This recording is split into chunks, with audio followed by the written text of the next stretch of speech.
friends, we are back live. This is the fourth and final hour. I've got some other important news I'll be interspersing in the intro to each segment on other subjects, but I wanted to get Lindsey Williams on for an update and to take your phone calls in this final hour.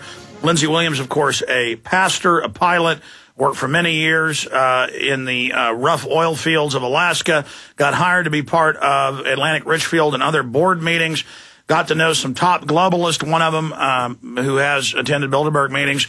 Dr. Stan Monteith and I have both confirmed and know the individual he's talking about. We know he has this source. And a lot of what he talked about a week and a half ago or so here on air has now come out, that the leak is many, many times worse than what they said, that it is coming out at a record pressure level. But there is an unusual amount of toxic chemicals mixed in with this oil. Oil always has quite a bit of other toxic elements in it, but this is a particularly nasty stuff, and this may be a new strata they've gone into in this super deep well, as they're called. But I want to get him on with just a brief recap of the info he covered last week. And then I got a bunch of calls about it. I didn't hear it myself. He was on Coast to Coast AM with George Norrie and said, George, if the American people knew who was in control of their military, they would be very upset. Well, I know the Army War College and Thomas Barnett and the Naval War College brags that it's totally run by offshore banks and the Federal Reserve. I don't know if that's the intel Williams was given, but he's here with us today, and I'm going to have to wipe the phone lines. Sorry to those that we're holding. Or you know what? Well, I guess we can go to those that we're holding. It's just that I want to be able to get to people for Lindsey Williams. So let's be, I guess, Alan, Mark, Grant, Andrew, and others. We're going to get to you. The 1-800-259-9231 is the toll-free number to join us. But Lindsey Williams, recapping your inside intel on the oil spill, and then let's go forward. Alex, thank you for allowing me the privilege of being here today with you in order to be able to give you an update. Alex, I've got to say first, before we even begin, I had the most heart-rending radio talk show on yesterday I've ever had in my life. I'm sure you can hear it in my voice. I have never been moved as much. A radio talk show host in Orlando, Florida, called me, and he said, Chaplain Williams, you have got to be on my show immediately. I told him, I said, I can't. I'm too tired. I've been doing day and night with this. He said, you've got to. You don't have any choice. He had me on he asked me for an hour. He said, at least give me an hour. Now, this is Orlando, Florida. I said, why do you want me on? He said, Chaplain, I came down with a respiratory problem myself 1 week ago. He said, for the past 3 days, I have wanted to throw up all the time. He said, I felt so nauseated. He said, members of my family have problems. He said, people in Florida are upset. He said, please go on my show. We went on. The first hour, I gave my material. The second hour, Alex, I have never had this. I've been doing radio shows for 35 years. Every phone line in his studio lit up and stayed lit up for the entire second hour. He said, you can't go. You've got to stay with us. Alex, I've never heard such testimonies. These people are getting sick down there. I mean, there are problems in Florida that'll be, I heard this with my own voice. This was yesterday, right now. And finally, well, a couple days after you were on, we have never had this many phone calls on any radio show I've ever done in all of my years. Mm-hmm. Well, I mean, a few. Sure. Heart-rending. He said, Chaplain, there are only 2 highways out of Florida, 2 interstates. And he said, there are 2 canals that cross both of those interstate highways. He said, they could block us in here. People were scared. Now, these canals run east and west, and the 2 interstate highways run north and south. He said, we are stuck here. He said they could block the highway at those 2 canals that run east and west, and he said nobody could move in and out of Florida unless they told us we could. Alex, I just had to mention this because people all over America, they don't realize how desperate it is in Florida and how... All right, Lindsey, we've got to break. Alex. We're going to have to break right here. We're going to come back with Lindsey Williams on the other side. I'm Alex Jones, Infowars.com. Stay with us. The Gulf of Mexico oil disaster, the real story of what happened out there. What comes out of the Gulf of Mexico oil gusher with the oil, this is causing the death of humans and unborn babies. Yes, I'm concerned about the ecology. I sure am. But I am more concerned about what it's doing to human beings. Now, let me give very brief background. In 1970, the Russians drilled the first, what is known as super deep oil well. They drilled it down to 40,230 feet. It was called Kola SG-3.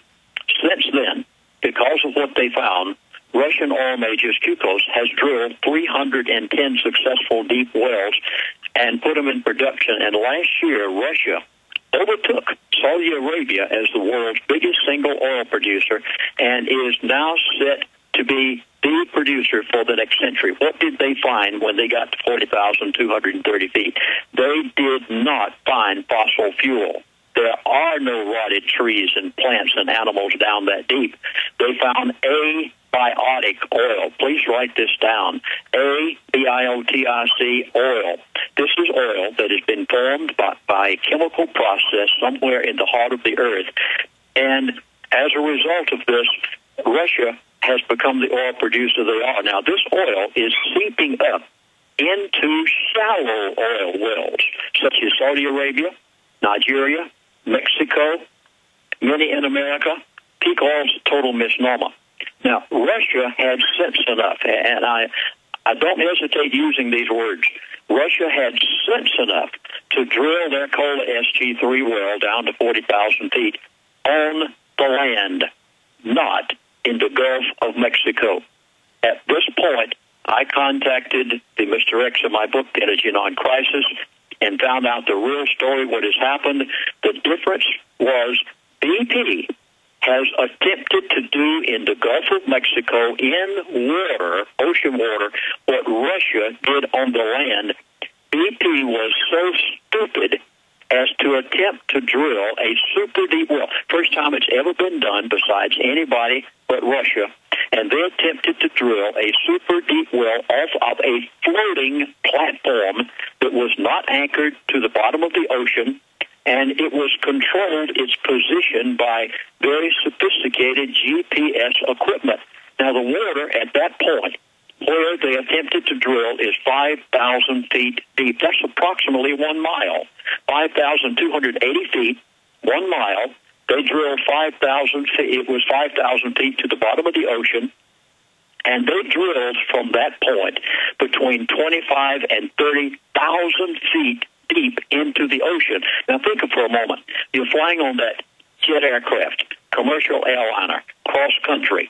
You look out the window when the pilot says, "We have reached cruising altitude." And what do you see? You can hardly see the ground. Do you realize that's 30,000 feet? And that's exactly where they had drilled approximately the depth of what you see from that jet aircraft as you're traveling on a commercial airliner. It's just preposterous. Now, I've got to stop here long enough, Alex, to say the government of the United States of America issued the permits to BP to drill that well, and I have not made this statement on any program before, I don't think. But I've come to this conclusion. The government of the United States of America is just as much to blame for this Gulf of Mexico oil disaster as BP. They issued the permits. They gave them the permission to do it. They knew where they were going. They knew how deep they were going. They knew that they could not possibly know what they were going to hit down there. And when BP got down 25 to 30,000 feet, now let me give you the size of the pipe. You need to know these details as we go along. This pipe that they were putting into the ocean floor is 20 inches in diameter. It is 2 inches thick of solid, hardened steel. In a moment, I'll tell you what's happening to that pipe. But right now, let me go back to where we were. They hit a strata. They hit something so catastrophic, so unexpected.